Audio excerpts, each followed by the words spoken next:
Free Japan Channel number 76.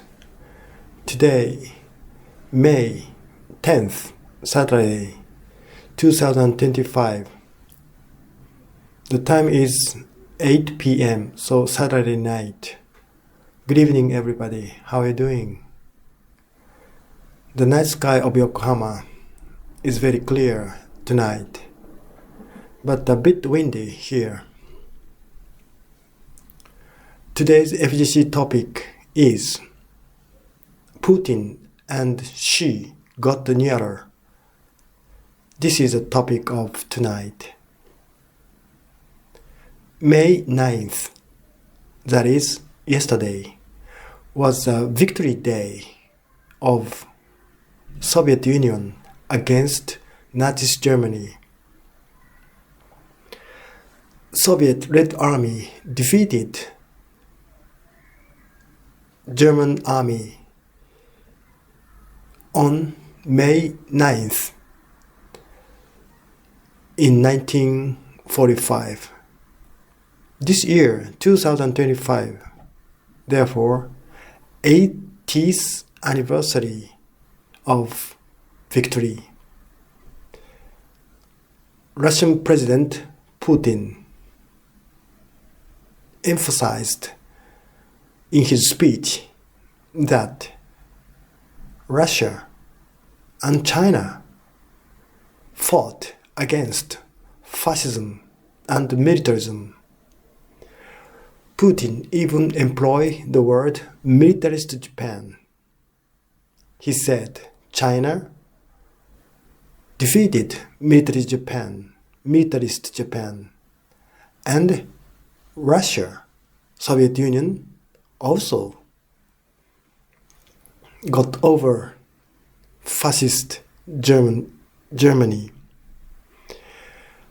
These two countries, Russia and China, are similar in this point. Namely, they defeated fascist countries, Germany and Japan. This is a point of Putin's speech.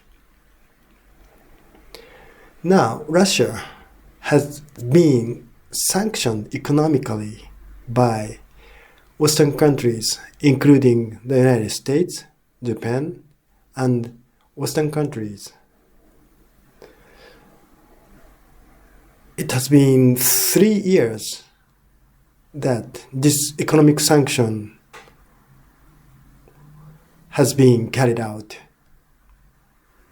Meanwhile, Russia approached China and Russian natural resources and Chinese market and Chinese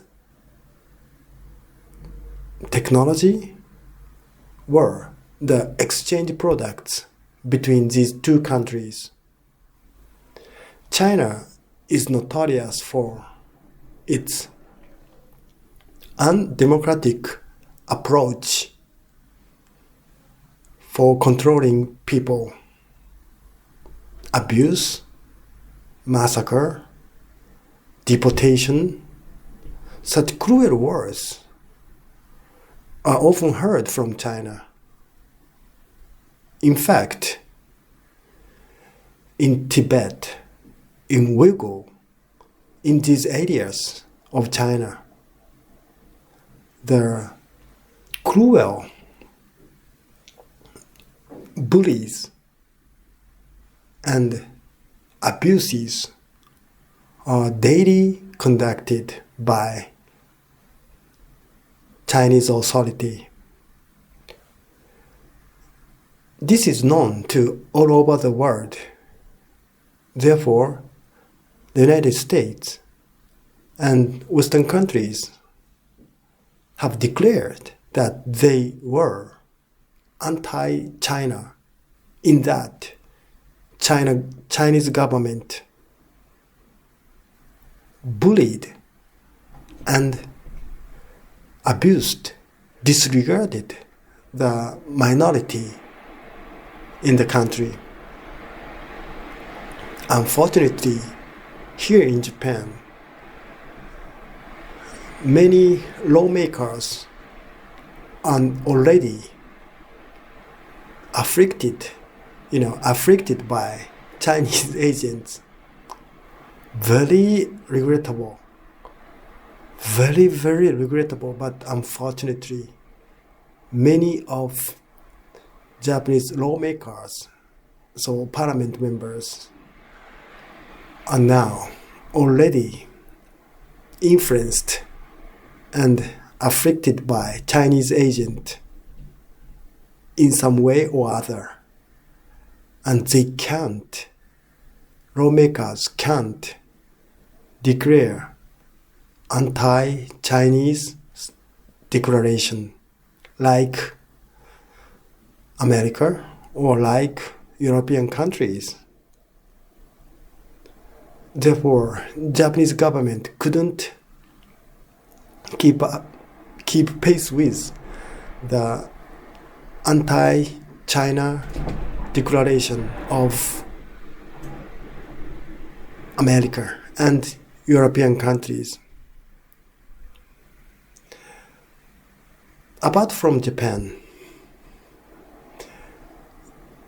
all over the world are now aware that China is a country where the basic human rights are ignored and very authoritative, arbitrary control is prevailing. And the minority people, Tibetan people, Uyghur people, and Mongolian people, or some other religious group, are so severely punished and oppressed.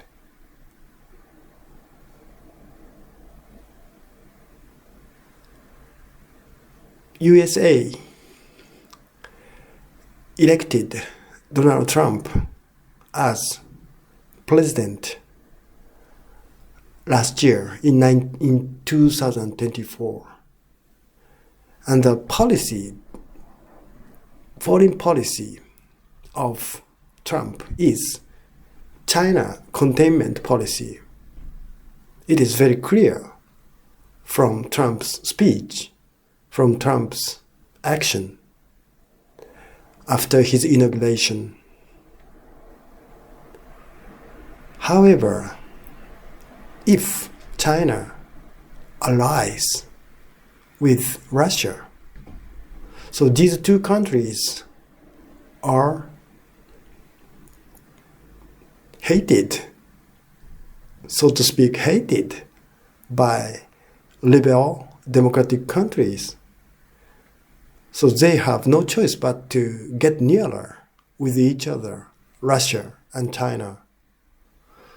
And the leaders of these two countries, Putin and Xi, know this situation very well.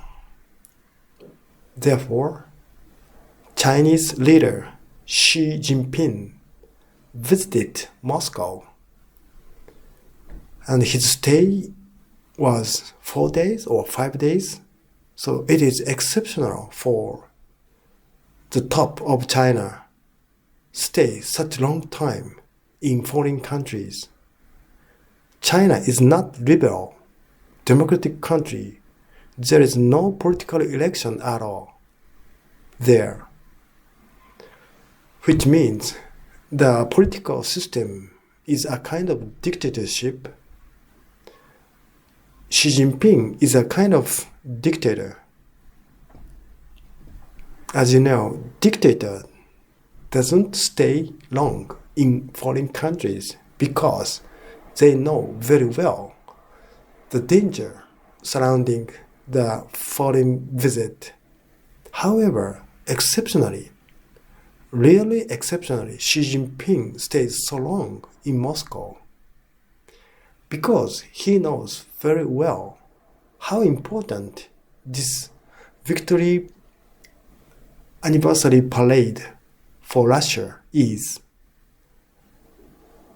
So President Putin in Russia are so grateful, must be so grateful to Xi Jinping because the top of China came to the Victory Day Parade.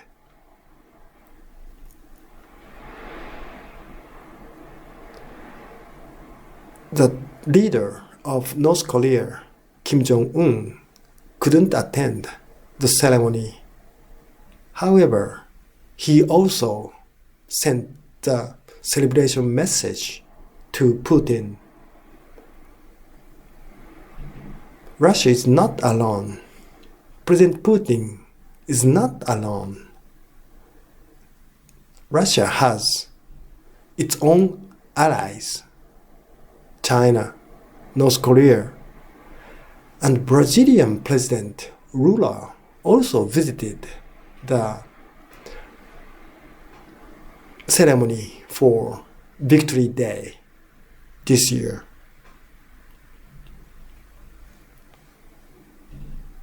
European nation pressured each member that they shouldn't attend the parade. The pressure was so clear that some critics said that it was a violation of each sovereignty by EU because it is legally up to each country whether the country participates in the parade in Moscow or not. However, EU have ordered the renunciation of attendance for V-Day parade in Moscow because EU is the main entity to carry out the economic sanction against Russia now. Despite this EU pressure, Slovakian President Putin attended the parade in Moscow this year. The Slovakian president said that Czechoslovakia was once occupied and tortured by Nazi Germany. Therefore, it was very natural for him to attend the V-Day parade in Moscow. In addition, this year is the 80th anniversary, so important day. Why not? Other Central Asian countries, Kazakhstan, Tajikistan, Uzbekistan, also sent their leaders to Moscow.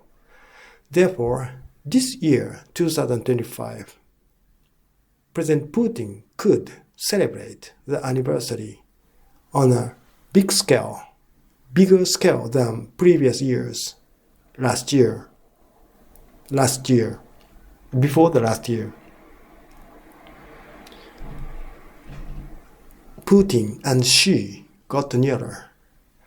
This is a very pernicious situation or harmful tendency for Japan as well as for the United States.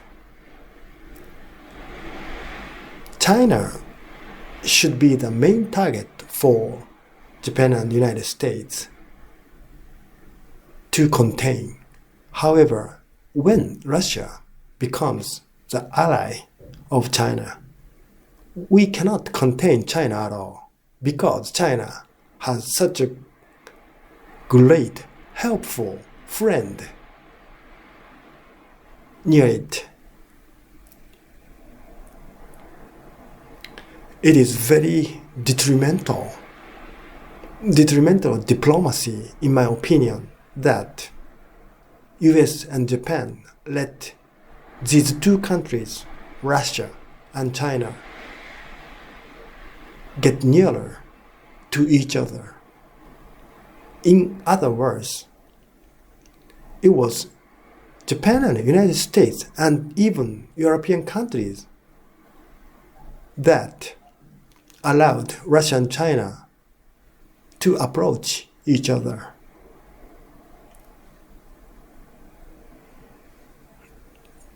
Russia and China have vast potential, not only in natural resources, but also market itself. China has 1.4 billion people. Wow. This is by far the largest population in the world, isn't it? Japan is geopolitically near from China. Japan cannot escape from the influence of China. And as I said, many Japanese policymakers or lawmakers, so Diet members, are now the victim of tentacle of China or Chinese government, communist government.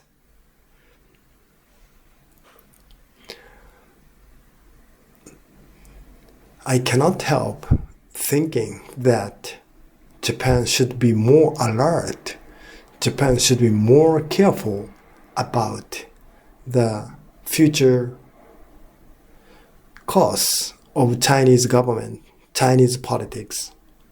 China is, in essence, in nature, anti-Japan country.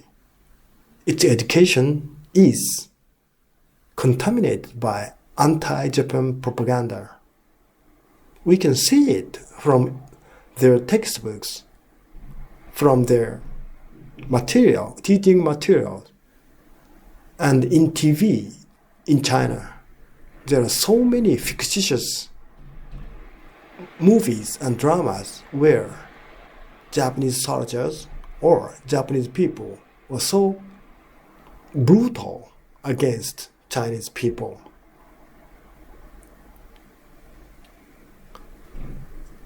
In today's broadcasting, I want to evoke the danger of China and Chinese communist government against Japan.